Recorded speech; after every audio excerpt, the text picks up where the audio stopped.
Morning students, this is history class 6th chapter 6 new questions and ideas. Today we are going to have our fourth class on this chapter.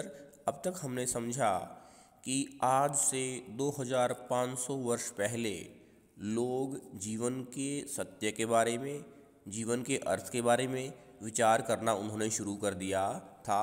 Mahatma Buddha और महावीर स्वामी ने भी ऐसा ही किया।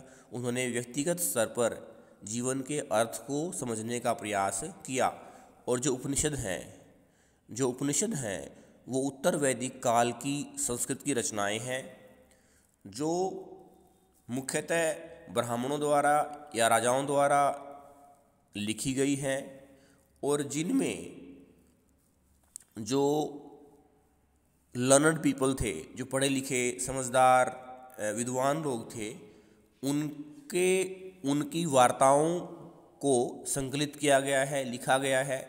ऐसी ही एक बातचीत कुछ इस प्रकार है, द वाइज बेगर, एक विद्वान भिखारी। इसमें क्या होता है, ये कहानी छांदोग्य उपनिषद से ली गई है। इसमें दो संत होते हैं, सोनाक्य और अभिप्रतरम, दोनों खाना खा रहे हैं। तभी एक भिखारी आता है, वो कहता है कि मुझे भी थोड़ा खाना चाहिए। तो कहते हैं कि हम आपको खाना नहीं दे सकते, आपके लिए खाना हमारे पास शेष बचा हुआ नहीं है। तो कहता है कि क्या आप, भिखारी कहता है, क्या आप यूनिवर्सल सोल, सार्वभौम आत्मा को नहीं मानते हैं? तो कहते हैं वो तो मानते हैं। तो कहता है कि अगर सार्वभौम आत्मा को मानते हैं तो हर जगह विद्यमान है, मेरे अंदर भी है, आपके अंदर भी है। अगर आप मुझे खाना नहीं देंगे तो इसका मतलब ये है कि जो यूनिवर्सल सोल है, जो अल्टीमेट ट्रूथ है, आप उसको स्वीकार नहीं कर रहे, आप उसको मना कर रहे हैं। और इस तरह से उन्होंने उस भिखारी को खाना दिया। Here is a dialogue based on a story from one of the most famous Upanishad, the Chandogya Upanishad. Sonakya and Abhiprataran were two sages who worshipped the universal soul. Once, as they sat down to eat, a beggar came and asked for some food. "We can't spare anything for you," Sonakya said. "Learned sirs, whom do you worship?" the beggar asked. "The universal soul," Abhiprataram replied. "Ah, it means that you know that the universal soul fills the entire world." Yes, we know that. The sages nodded. If the universal soul fills the whole world, it means too, it fills me too. Who am I but a part of the world? The beggar asked. You speak the truth, O young Brahman. Then, O sages, by not giving me food, you are actually denying food to the universal soul. The sages realized the truth of what the beggar said and shared their food with them. आज हम बात करेंगे जैन धर्म की। जैन धर्म भारत में व्याप्त 7 धर्मों में से एक है। जो 7 धर्म भारत में व्याप्त हैं, एग्जिस्ट करते हैं, वे इस प्रकार हैं: हिंदू, मुस्लिम, जैन, बौद्ध, क्रिश्चियनिटी, सिखिज़म और जुडाइज़म यानी यहूदी धर्म। इनमें 4 धर्मों का जन्म ही हमारे देश में हुआ है। जिन चार धर्मों का जन्म हमारे देश में हुआ है वो हैं जैनिज़्म, बौद्धिज़्म, सिखिज़्म और हिंदुइज़्म।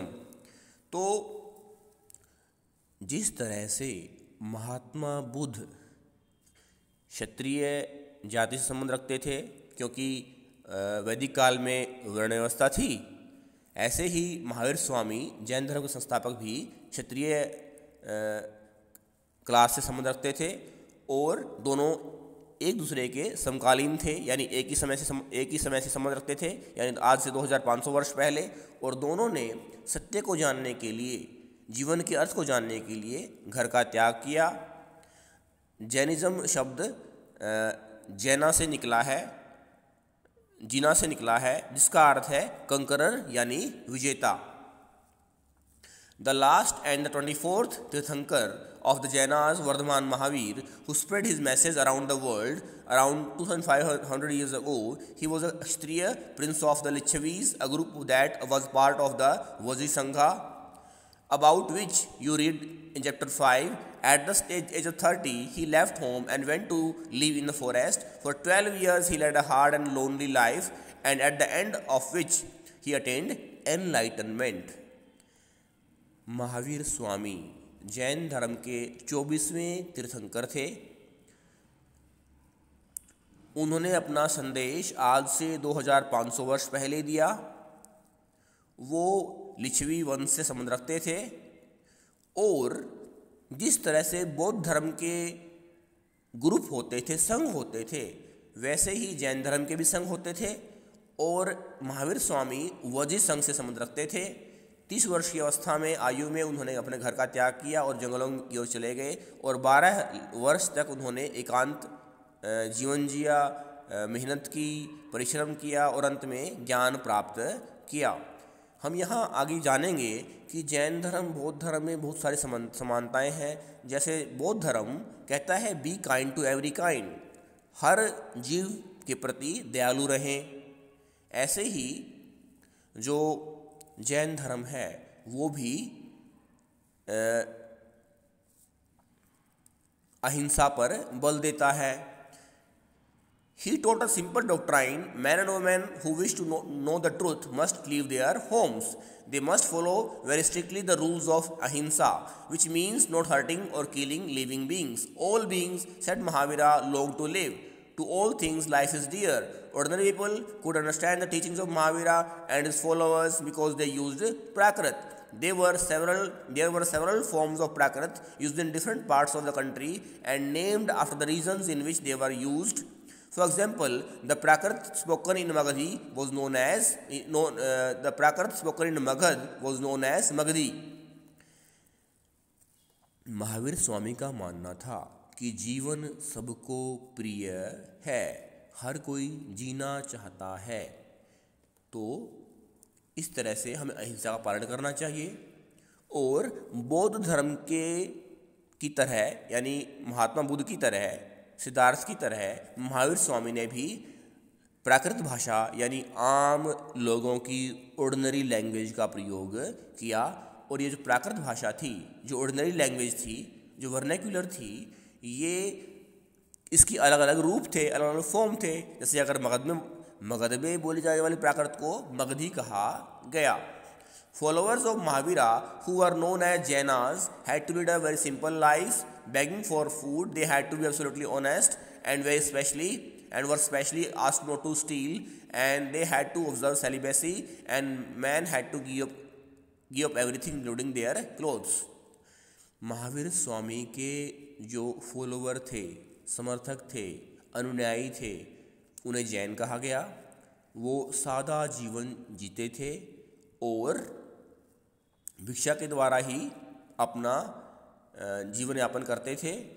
वो बहुत ज़्यादा ईमानदार होते थे और विशेषकर चोरी करना उनको अलाउड नहीं था, चोरी नहीं करनी, और ब्रह्मचर्य का पालन करना था और घर का त्याग करना था, और पुरुषों को तो कपड़े तक भी नहीं पहनने होते थे। It was very difficult for most man and women to follow these strict rules.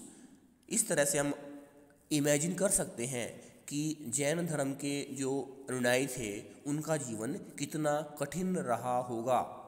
हजारों लोगों ने हालांकि घर छोड़ा, एक नए जीवन जीने का प्रयास किया, भिक्षु और भिक्षुणी का जीवन जिया उन्होंने। Many more remained behind and supported those who became monks and nuns, providing them with food.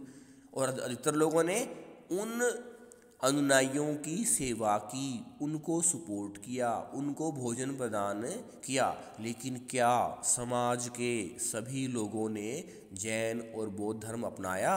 ऐसा नहीं है। विशेषकर किसान जो फसल उगाता है उसके लिए मुश्किल था कि वो कीटों की हत्या न करे। लेकिन जो व्यापारी वर्ग था उन्होंने भारी संख्या में जैन धर्म को अपनाया, उसको सपोर्ट किया। Jainism was supported mainly by traders, farmers who had to kill insects to protect their crops, found it more difficult to follow the rules. Over 100 years, Jainism spread to different parts of North India and to Gujarat, Tamil Nadu and Karnataka. Jain धर्म विशेषकर गुजरात, तमिलनाडु और कर्नाटक में फैला। उत्तर भारत के अलावा the teachings of Mahavir and his followers were transmitted orally for several centuries. काफ़ी सदियों तक जो महावीर स्वामी की शिक्षाओं को बोलकर संदेश के द्वारा लोगों तक पहुंचाया गया। They were written down in the form in which they were presently available at a place called Vallabhi in Gujarat about 1500 years ago। और महावीर स्वामी की शिक्षाओं को आज भी हम लिखित रूप में देख सकते हैं। वल्लभी में वो लिखी गई है। गुजरात में वल्लभी जगह पर ये उपलब्ध है और जो आज से 1500 वर्ष पहले उपलब्ध कराई गई, लिखी गई। कल हम बात करेंगे संघ यानी a group of people who followed either Mahavir or Buddha. Thanks.